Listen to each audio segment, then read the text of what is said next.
Good evening, ladies and gentlemen, and welcome to another edition of TBR. I'm George Binns, and if you recall the last time we had Paul Guanci as our guest, we were winding the show down, and I asked, what about the city charter? And we ran over. So there's a lot more to talk about that. Welcome, Paul, and thanks for joining us again. Thanks for having me back, and it's just very easy to be on your show because we find so many things to talk about. And you're right, the last thing we started to discuss with a couple minutes left was the city charter. Yeah, and it's if you dig into it, I guess the rules of the game are every 10 years the city has to review the charter, which is what they're going through and been going through since 2022. And the Charter Commission finally wound up and put out their draft proposal. And I understand the mayor is working on it also. And there are some things in the charter suggestions that will appear on the ballot in November. So it's an issue not only for the city as to where it's going, but for the voters to say yay or nay. And I guess the other thing is that the City Charter Commission didn't do it solo. They had a group help them called the Collins Center for Public Management. So they got some expert advice on how things are done in other cities. So I guess it ought to be a fairly good document when they get finished massaging it. So I guess the biggest issue on it is what we started to talk about the last show is change the mayor's term to 4 years. And I think part of the argument you were making is that the mayor gets in and he no sooner finds out where everything is in the city, and he's got to start running for re-election again. And it's kind of hard to get things going in 2 years, especially if you want to make a significant change. It is. It's an awful lot of work if you're just elected, and now you got to remember, if you're somebody who just came in as mayor, you're working with the former mayor's budget, and you've got 3 or 4 months just to get your own budget together. So It's definitely a process. Now, the Charter Commission, we did start it a little in 2020 because you're supposed to do it every 10 years, and then we got hit with COVID. Yeah. We were a little slow on the ball getting it rolling, but we did start in 2021, and we had a good group. It was Tim Flaherty, it was Stacey Ames was on it, and then we had a couple civilians on it that Hannah Bowen at the time wasn't a city councilor, but she was very good, Julie De Silva, and a few others. Yeah. And it was good that Tim Flaherty was involved with it because he was on that original charter committee that wrote the new charter back in 1995 or 1996. Yeah.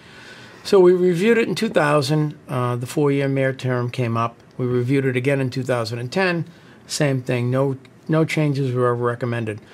But this group came up, with the help of the Collins Center, came up with 3 or 4 things to put on the ballot, and the biggest one being that 4-year mayoral term. Mm-hmm. And then the other one is adding 2 people at large to the school committee, and I think the third big one was what to do when a city councilor moves out of his ward to another ward in the city, whether they should be allowed to continue to serve. Yeah. But the mayor thing is a big one. Yeah. It seemed like it worked over in Salem.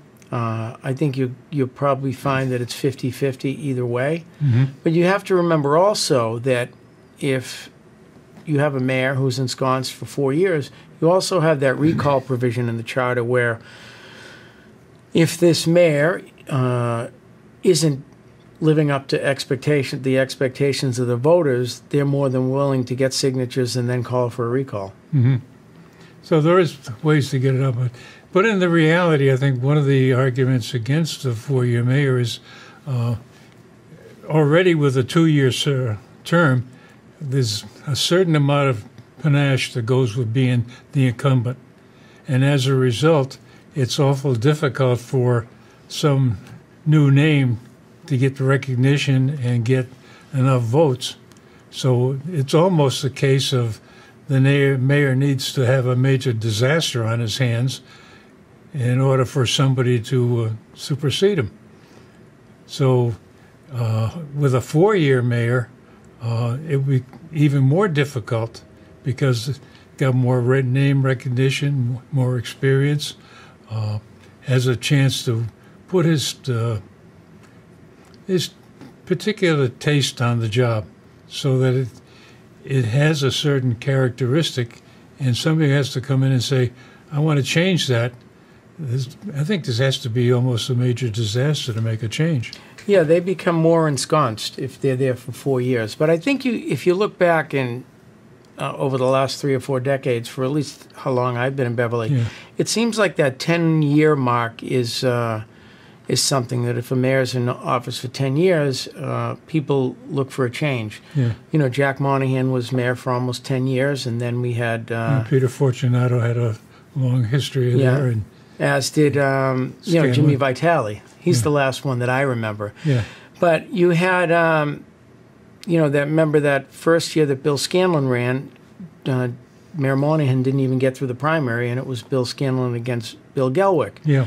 And you remember that Bill was in office for 8 or 10 years, and then all of a sudden, lo and behold, we had that issue with the golf course, and whoever's fault it was, it ended up Bill not being reelected. Yeah. Then he was gone for 2 years, and then he was voted back in. Yeah.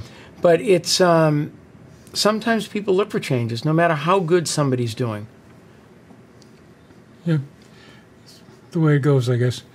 And the other rationale, you mentioned the what I consider the semi-at-large additions to the school committee, because they want to put 2 people in this addition on the school committee, one for wards 1, 2, and 3, and one to represent 4, 5, and 6. Right. So they're not really at large for the whole city, but they're at large for a small segment of it. And one of the arguments in there that got to me was 1, 2, and 3 are a lot alike as far as the ward goes, and 4, 5, and 6 are a lot alike. But yet, I had a discussion a while back with Kathleen Feldman, and reality is the economic engine of the city is Ward 3 and Ward 5, because that's where the Cummings Center is, and that's where Cherry Hill and the airport are. So I don't see this similarity between 1, 2, and 3, and 4, and the same kind of similarity between 4, 5, and 6.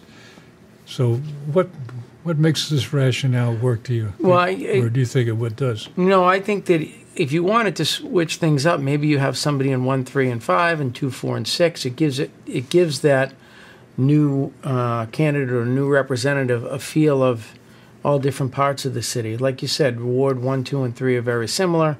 4, 5, and 6 are. 4 and 6, especially where it's mostly residential. Yeah.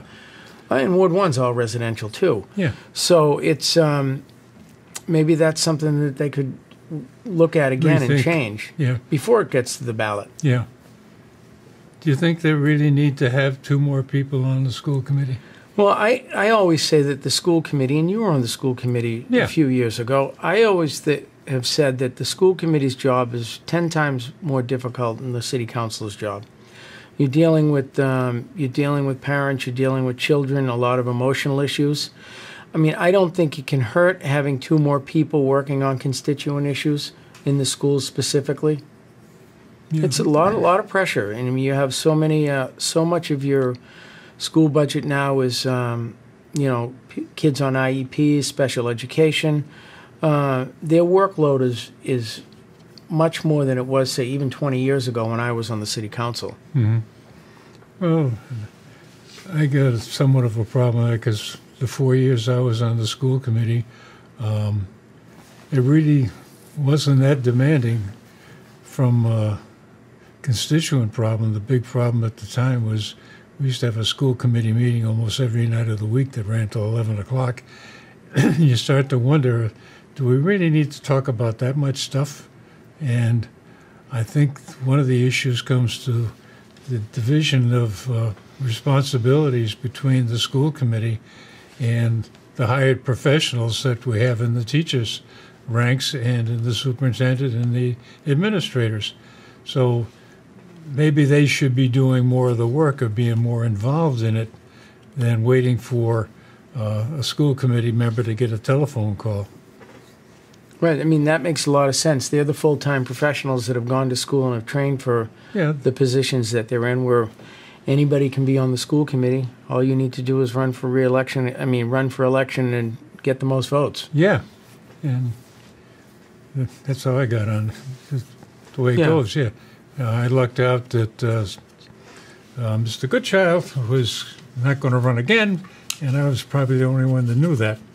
And so I pulled papers at the last minute, and it's too late for anybody else to react kind of thing. So it was a... well, that's what you get. You see very, very few contested school committee races throughout the years. And it's usually, I think it's, you talk behind closed doors, and if there's a school committee member that is thinking of leaving, retiring, stepping down, you need to backfill that with somebody to follow you up, and it's kind of an unwritten rule that you need to find somebody. Yeah, it's almost, you got to find your own replacement. Right. Yeah, and that's maybe what I was. Anyway, that worked out. So you also mentioned that we're talking about this 4 years for the mayor. There's also a discussion in the write-up on the charter about term limits. And as it turned out, they decided no term limits. And I think you've had several discussions with Elliot over term limits over the years. And I guess it's a tough call, because once you give them 4 years,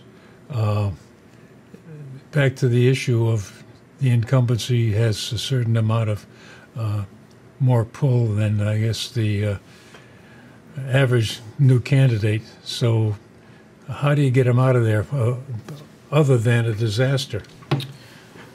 Well, years ago, do you remember back in the 90s when you had really good people on the Board of Aldermen? There was Jimmy Doherty, there was Bruce Burgess, a couple of others that were well-liked in the city, but it was time for a change, and they all got voted out. No incumbents won. I think maybe Peter Gilmore was the only one that survived that election. Mm-hmm. That was the election that Scanlon got elected mayor.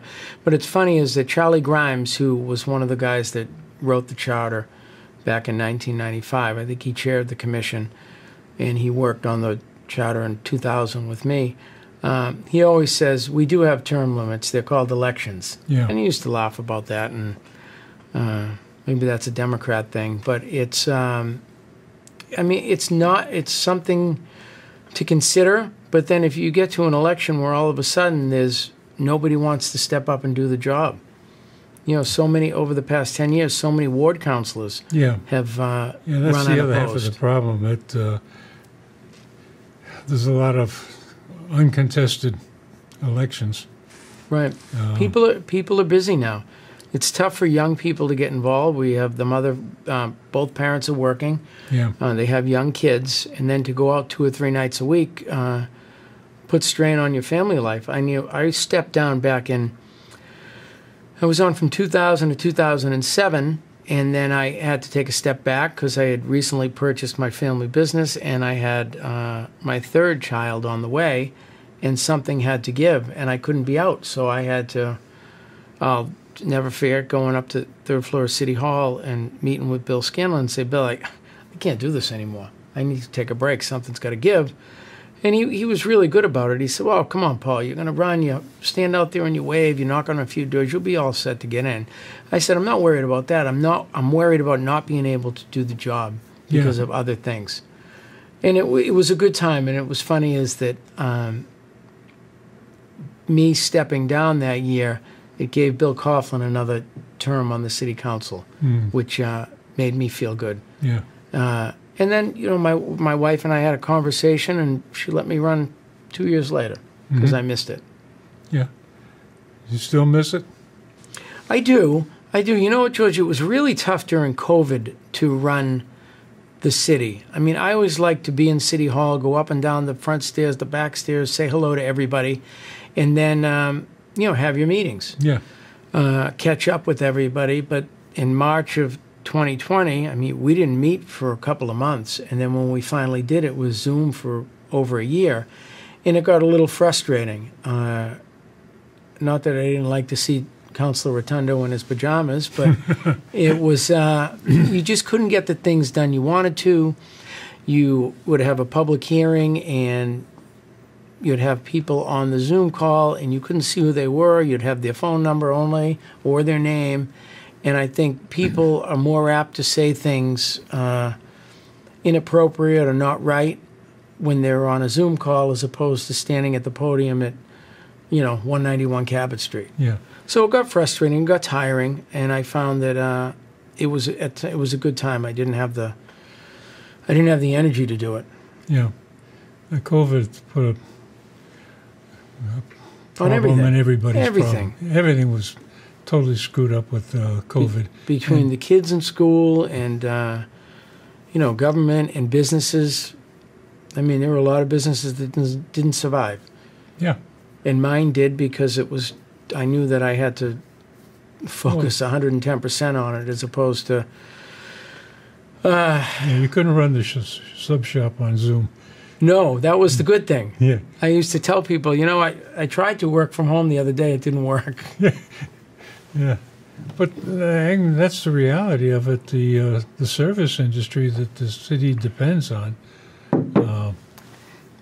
really has to be in person and up front, and you can't do it. You can't call it in from the suburbs. No, you can't. And you say the service industry, it's people in the service industry were asked to do so much that was out of their wheelhouse. You had all these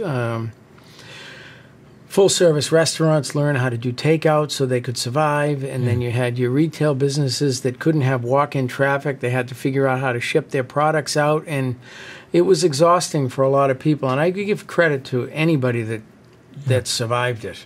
Yeah, it's a different ballgame, and when you're not prepared to be an Amazon that ships everything, right? All of a sudden you're finding out and you have to reinvent all the stuff that Bezos invented to get things out to the customers, and do everything over the phone or online. And then you look at it, there's a few people, friends of mine, that were in the hospitality or restaurant industry that just got so exhausted. And you get down in the dumps when you can't go in and open your business and see your customers and put your product out, that a lot of people couldn't re-energize and get back into their groove. Mm-hmm. So that's a reason why places didn't open. Yeah. So again, that's hopefully a unique problem. We don't go through that one again. I know, right? Yeah. And a couple of other things that came out of this charter commission. They talked also about a city manager. And I guess this has been kicked around for several different charter evaluations. And it keeps coming up, well, not this time. There's an argument I've had with several people, or a discussion with several people, that, we really ought to have somebody who's professionally trained, has got a degree in municipal government or something like that. Sure, they have they have the master's degree in public administration. Yeah, Jason Silver's, I guess, a good example of. Yeah, he is. He got his master's while he was on the city council for the 6 years he was there. Yeah. Worked really hard at it, and he ended up in Marblehead for a little while. I know he's out in Dunstable right now, and that's what you see. And those people that are city and town managers, their salaries are better because they have the experience and the book smarts to do the job. I mean, here in the city of Beverly, we've been lucky that we've had, for the most part, over the last 20 or 25 years, we've had a couple of really good mayors that have some book smarts. But the city manager job isn't a bad idea here in the city. I mean, look at what happened in Worcester. We had they had a city manager. Tim Murray was the mayor and the president of the city council, which was more of a, he would go to letter openings, or he would go to do things within the business community. And lo and behold, he ended up being lieutenant governor. Yeah. So I don't think it's... Well, Danvers is a good thing. example Right. of a long-term city manager, town manager. They've been so well run for a long time. Yeah, and they're still at it. So it works, and I think there's the educational background and the connections you make while going through that process, I think are something that the average mayor just doesn't start off with. Maybe if you're mayor for a number of years, you start to make the connections and you pick it up. But I get the impression that a city manager or town manager is up to speed right out of the blocks and ready to go. So it's something I think I would like to see a little more discussion of that. But I don't know what the background is and how they reached the conclusion, because if you read the report, it's kind of vague about it. Right. And I mean, obviously we have, by charter, we have to have a commission every 10 years.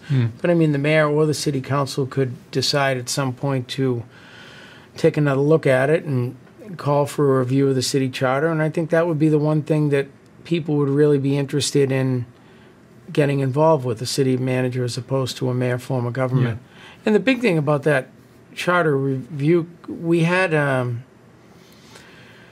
few people that were involved. I wasn't involved in the beginning getting it all set up as president, but most of it was done on Zoom. So you didn't have people didn't have that ability to come down to City Hall, sit in one of the committee rooms and be really involved in the meetings, which, happened 10 years ago. Yeah. It happened 20 years ago, too. Yeah. So you didn't get the input from citizens. Again, it was COVID I hate to keep using COVID as an excuse. I know, but it's the reality of having to adjust to a different modus operandi, if you like. And some of it worked out, and some of it, like you said, for people in your business that had restaurants that depended upon the personality of the owner or the personality of the wait staff or the cooks and everybody else, not having that interaction people to people, it just disintegrated. And I think to some extent the city had the same kind of a problem that, like you said early on, you go into a city hall for a meeting and you stop and talk to everybody. Well, part of that I can understand is just camaraderie and good feelings with people, but it's also your ear to the ground sort of thing. You're picking up on what's going on. You pick up little things there and there. Yeah. And that becomes the sum total of your experience of what you bring to a meeting when you sit down and bang the gavel. Yeah, that was really, really important. Getting to know everybody in every department, and actually you're not going to tell them what to do because this is what their jobs are, but it's always good to try and understand what they're going through and what they're working on. And your staff really appreciates that. And, my old pal Jim Latter, my brother from another mother, he was really good at that when he was the Ward 3 city councilor. And you know who does a nice job of it now that City Hall's wide open the last couple of years is Todd Rotundo. Yeah. I always kid. I said, Todd, you've got plenty of time to do constituent work. You're only open 21 hours a week. And we go back and forth. We help each other a lot. But he is one of those that goes in and finds out what's going on every floor. You'll see him at the police station checking in. You'll see him at the fire station checking in. And that's above and beyond his constituent work with the residents. Well, it's above and beyond, but it's part of doing the job. Right. If you don't know what you're doing, you can't assume that you understand exactly what the problems are with the police department or the fire department. You gotta go talk to the people and find out what happened. Why did it happen? What's going on? Yeah, you go right to the source, and they appreciate that. Well, and that also reinforces their morale, and they feel that whatever I'm doing is recognized, and I'm getting credit for it, even if it doesn't show up in the paycheck. It's part of the way of doing business. Yeah. And The charter, I guess, as we mentioned, is coming up for grabs, and it will show up on the parts of it will show up on the election in this November, and I think there needs to be, more discussion about what's going on and why it's going on, and you and I can sit down and talk about it, and can go online on the city's website and pick up a copy of everything. I wouldn't recommend it to anybody unless they got a real bad case of insomnia. But 92 pages long, Yeah, and I think they did a thorough job going in and dotting every I and crossing every T. Right. And there's a lot of words in there about cleaning up the wording, making it clearer. One of the things that I was surprised with, they finally made it clear that the city council is responsible for the audit of the books every year. Right. And that was, I guess, a little fuzzy. And I guess there's a lot of things in there that were somewhat fuzzy about who can be dismissed, how can they be dismissed, and all that. So there's a lot of gory details that had to be worked out, and I got to give the guys and the girls credit for sticking with it as long as they did to make it happen. Yeah, it bothered a few people about the auditor's hiring of the city auditor, and for so many years that line item was in the city council budget, yet the city council wasn't in charge of picking the auditor. Yeah. And then lo and behold, I don't know whether, I think it might have been before Mayor Cahill was elected, it ended up in the finance budget. So then it was almost like it was a power taken away from the city council. But really it was just all of a sudden the council's budget was less because that was moved over to the finance department. Not a big deal. And it's always been that the mayor's office has always checked in on who to use as the city auditor, and most of the time everybody's been in agreement. We've used the same company for a number of years, but when this discussion started, rather than have the same two people come back every year, we had different people within their organization to take a different look at it. Yeah. So it wasn't, we used to have Frank and we used to have Jim, and now it's a few other people. Yeah. Well, I think that's also the division of responsibility of authority within the city. You got a city council that's supposed to be doing something, and if everything is in the mayor's shop, right, the city council becomes somewhat redundant, and people don't get the impression that, hey, somebody's watching the store. Right. Yeah. And that was the big thing about rewriting the charter back in '95, because we had a strong alderman form of government. Yeah. And a weak mayor. And back in the day, the aldermen were involved in negotiating contracts. They were involved in legal issues, and they were the part-time employees. So, well, that's the way the school committee was when I was on it. We would set a budget, and the city would have to come up with the money. No discussion, just come up with it. Anyway, ladies and gentlemen, we've had another half hour of fun. Goes fast. And we may have to have some more discussion later on as this thing gets a little firmer as to what's actually going to be on the ballot. So stay tuned, and as always, at the end of the credits is my email address. If you have any comments, please send them to me, or if you want space at the table, we'll make room for you. Thanks for watching, and stay tuned.